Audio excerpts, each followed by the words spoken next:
ದರ್ಶನ್ ಭೇಟಿಯಾಗಿದ್ದಾರೆ ಪವಿತ್ರ ಆಪ್ತೆ. ದರ್ಶನ್ ಭೇಟಿಯಾಗಿದ್ದಾರೆ ಪವಿತ್ರ ಆಪ್ತೆ ಸಮತಾ. ಜೈಲಲ್ಲಿ ಭೇಟಿಯಾಗಿ 15 ನಿಮಿಷಗಳ ಕಾಲ ಚರ್ಚೆಯನ್ನ ಮಾಡಿರೋದು. ದರ್ಶನ್ ಹತ್ತಿರದ ಸಂಬಂಧಿಯ ಹೆಸರಿನಲ್ಲಿ ಭೇಟಿ ಮಾಡಿರುವಂತಹ ವಿಚಾರವೂ ಕೂಡ ಇಲ್ಲಿ ಗೊತ್ತಾಗ್ತಾ ಇದೆ. ಯಾರಿಗೂ ಗೊತ್ತಾಗದಂತೆ ಮಾಸ್ಕ್ ಅನ್ನ ಧರಿಸಿ ಭೇಟಿ ಮಾಡಿರೋದು. 15 ನಿಮಿಷಗಳ ಕಾಲ ಚರ್ಚೆಯನ್ನ ಮಾಡಿದ್ದಾರೆ. ದರ್ಶನ್ ಭೇಟಿಯಾಗಿ ಸಮತಾ ಎಂಬ ಮಹಿಳೆ ತೆರಳಿದ್ದಾರೆ. ಜೈಲಿನ ದಾಖಲೆಯಲ್ಲಿ ಇವರ ಹೆಸರು ಸಮತಾ ಅಂತ ನಮೂದಾಗಿದೆ. ಅಲ್ಲಿಗೆ ದರ್ಶನ್ ಈ ವಾರದ ವಿಸಿಟ್ ಮುಕ್ತಾಯ ಆಗ್ತಾ ಇದೆ. ಈ ವಾರದಲ್ಲಿ ದರ್ಶನ್ ಭೇಟಿಗೆ ಯಾರಿಗೂ ಕೂಡ ಅವಕಾಶ ಇಲ್ಲ. ಸೊ ಸದ್ಯಕ್ಕೆ ಸಮತಾ ಎಂಬ ಮಹಿಳೆ ಭೇಟಿಯಾಗಿದ್ದಾರೆ.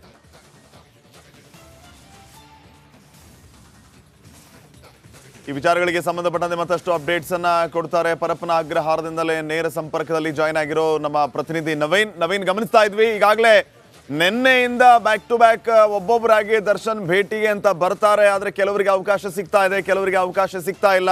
ನಟ ಧನ್ವೀರ್ಗೆ ಅವಕಾಶ ಸಿಕ್ಕಿಲ್ಲ. ಸಮತಾ ಅನ್ನೋರು ಪವಿತ್ರ ಗೌಡ ಆಪ್ತೆ ಅನ್ನೋದು ಒಂದು ಕಡೆ, ಮತ್ತು ದರ್ಶನ ಹೆಸರಲ್ಲಿ ಅವ್ರು ಹೋಗಿ ಭೇಟಿಯಾಗಿದ್ದಾರೆ. 15 ನಿಮಿಷ ಚರ್ಚೆ ಮಾಡಿದ್ದಾರೆ ಅಂತ. ಅಸಲಿಗೆ ಯಾರು ಈ ಸಮತಾ? ಏನೆಲ್ಲ ಅಪ್ಡೇಟ್ಸ್ ಕೊಡ್ತೀರಿ?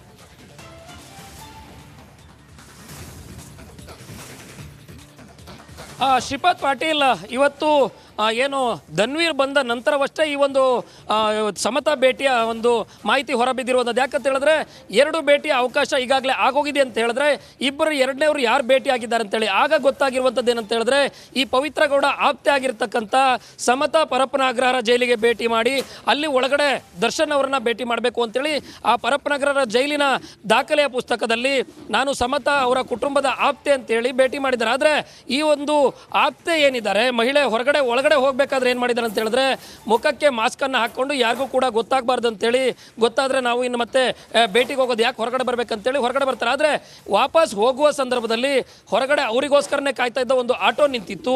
ಆಟೋದಲ್ಲಿ ತನ್ನ ಆಪ್ತೆ ಮೂಲಕ ಈ ಸಮತಾ ಅಲ್ಲಿಂದ ಮಾಧ್ಯಮದವರ ಕ್ಯಾಮ್ರಾ ಕಂಡೊಡನೆ ಏನೇ ಮಾತಾಡದೆ ವೇಗವಾಗಿ ಇಲ್ಲಿಂದ ಆಟೋದಲ್ಲಿ ಹೋಗುವಂತೆ ಕೂಡ ಒಂದು ಸೂಚನೆಯನ್ನು ಕೊಟ್ಟು ಇಲ್ಲಿಂದ ಹೊರಟೋಗಿದ್ದಾರೆ. ಇಲ್ಲಿ ಪ್ರಮುಖವಾಗಿ ನಾವು ಕೂಡ ಒಂದಷ್ಟು ಗಮನಿಸಬೇಕಾಗುತ್ತೆ. ಇಲ್ಲಿ ಯಾರೇ ಜೈಲಿಗೆ ಬಂದರೂ ಸಹ ಎಷ್ಟೇ ಕದ್ದು ಮುಚ್ಚಿ ಹೋದರೂ ಜೈಲಿನ ದಾಖಲೆಗಳನ್ನು ಮುಚ್ಚೋದಕ್ಕೆ ಯಾರಿಂದಲೂ ಕೂಡ ಸಾಧ್ಯ ಇಲ್ಲ. ಕೊನೆಗೆ ಹಂತದಲ್ಲಿ ಅದು ತನಿಖಾ ಅಧಿಕಾರಿಗಳಿಗೂ ಕೂಡ ಇವರು ಅದ ದಾಖಲೆಗಳನ್ನು ಕೊಡಬೇಕಾಗುತ್ತೆ. ಈ ಒಂದು ಪವಿತ್ರ ಗೌಡ ಆಪ್ತೆ ಏನಿದ್ದಾಳೆ, ಇವಳು ಜೈಲಿನ ಒಳಗಡೆ ಹೋದ ಸಂದರ್ಭದಲ್ಲಿ ಏನು ದರ್ಶನ್ ಜೊತೆ ಸುಮಾರು 15ರಿಂದ 20 ನಿಮಿಷಗಳ ಕಾಲ ಪ್ರತ್ಯೇಕವಾಗಿ ಭೇಟಿಯಾಗಿ ಮಾತುಕತೆಯನ್ನು ಕೂಡ ನಡೆಸಿದ್ದಾರೆ. ಈ ಒಂದು ಪ್ರಕರಣ ಸಂಬಂಧ ಈಗಾಗಲೇ ಏನು ಪವಿತ್ರ ಗೌಡ ಕೂಡ ಪರಪ್ಪನ ಅಗ್ರಹಾರ ಜೈಲಿನ 4 ಕಂಬಿಯ ಹಿಂದೆ ಹತ್ರ ಇವರು 13 ಜನ ಉಳಿದ ಕೈದಿಗಳೇನಿದ್ದಾರೆ, ಆ ಒಂದು ಕೈದಿಗಳ ಜೊತೆಗೆ ಪರಪ್ಪನ ಅಗ್ರಹಾರ ಜೈಲಿನಲ್ಲಿ ಪವಿತ್ರ ಗೌಡ ಈ ಒಂದು ಪ್ರಕರಣದ A1 ಆರೋಪಿ ಆಗಿರ್ತಕ್ಕಂತಹ ಪವಿತ್ರ ಗೌಡ ಇದ್ರೂ ಸಹ ದರ್ಶನ್ ಸಂಪರ್ಕದಲ್ಲಿ ಮತ್ತೊಂದು ಬ್ರೇಕಿಂಗ್ ಅಪ್ಡೇಟ್ ಬರ್ತಾ ಇದೆ, ನೋಡೋಣ.